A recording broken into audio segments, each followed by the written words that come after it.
भगवान शिव के सबसे बड़े धार्मिक स्थलों में से एक है अमरनाथ गुफा, जो कि जम्मू कश्मीर में है।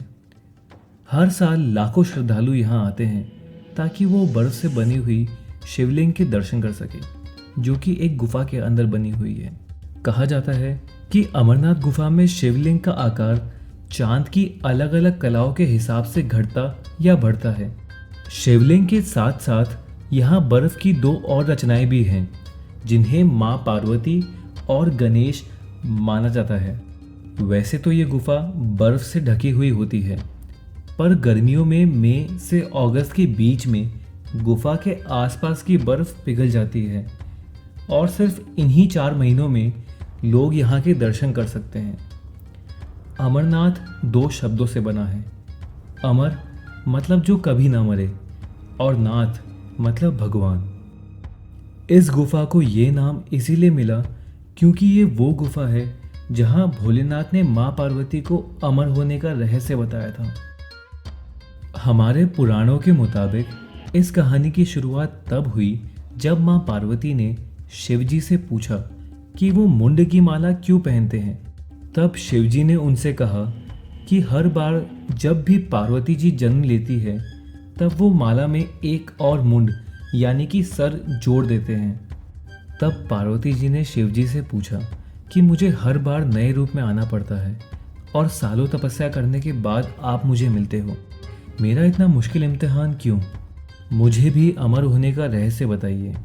इस पर शिवजी ने उनसे कहा कि वो अमर कथा की वजह से अमर है और जो भी ये कथा जानता है वो अमर हो जाता है। शिवजी ने उन्हें समझाया कि ये कथा एक रहस्य है और इसके बारे में कोई नहीं जानता, यहाँ तक कि भगवान भी इस कथा के बारे में नहीं जानते। सिर्फ त्रिदेव यानी कि ब्रह्मा, विष्णु, महेश ही इस पवित्र कथा को जानते हैं। लेकिन अमर कथा सुनने के लिए पार्वती जी के जोर देने पर शिवजी मान गए और उन्होंने एक गुप्त जगह चुनी जहाँ कोई भी प्राणी ना हो, और वो जगह थी अमरनाथ गुफा। अमरनाथ के रास्ते में भोलेनाथ ने अपनी सवारी नंदी को पहलगांव पर छोड़ दिया, जटाओं से चंद्रमा को चंदनवाड़ी में अलग कर दिया, शेषनाग झील के किनारे पर अपने सांपों को छोड़ दिया, महागुनास पर्वत पर अपने पुत्र गणेश को, और पंचतरणी पर महादेव ने 5 तत्वों को अपने से अलग कर दिया। इसके बाद शिवजी ने पार्वती जी के साथ अमरनाथ गुफा में प्रवेश किया। शिवजी ने अपनी समाधि ली और अमर कथा सुनाने लगे। कथा सुनाने के बीच में ही पार्वती जी सो गई क्योंकि कथा बहुत लंबी थी और वो अमरनाथ के सफ़र से काफ़ी थक गई थी। लेकिन शिवजी को पता ही नहीं चला कि पार्वती जी सो गई थी और वो अपनी कथा सुनाते रहे। इस दौरान 2 सफ़ेद कबूतर गुफा में मौजूद थे और वो कथा सुन रहे थे। कबूतरों की मंद मंद आवाज़ से शिवजी को लगा कि पार्वती जी कथा सुन रही है, और इसी दौरान कबूतरों ने पूरी कथा सुन ली। कथा खत्म होने के बाद शिवजी का ध्यान पार्वती जी की ओर गया, जो कि सो रही थी। जब महादेव की नज़र कबूतरों पर पड़ी तो वो बहुत क्रोधित हो गए और उन्हें मारने के लिए आगे बढ़े।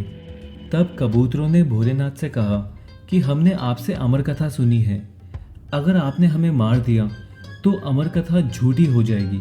इस पर शिवजी ने उन्हें छोड़ दिया और उन्हें आशीर्वाद दिया कि वो हमेशा इस जगह शिव पार्वती के प्रतीक के रूप में रहेंगे, और इस तरह ये गुफा अमरनाथ के नाम से प्रसिद्ध हुई। कहते हैं कि आज भी इन दोनों कबूतरों के दर्शन भक्तों को गुफा में होते हैं। अगर आपको ये वीडियो अच्छा लगा हो तो प्लीज़ वीडियो को लाइक करिए और हमें नीचे कमेंट्स में बताइए, और प्लीज़ इस चैनल को सब्सक्राइब करिए, और सब्सक्राइब करने के लिए यहाँ क्लिक करें। Thank you.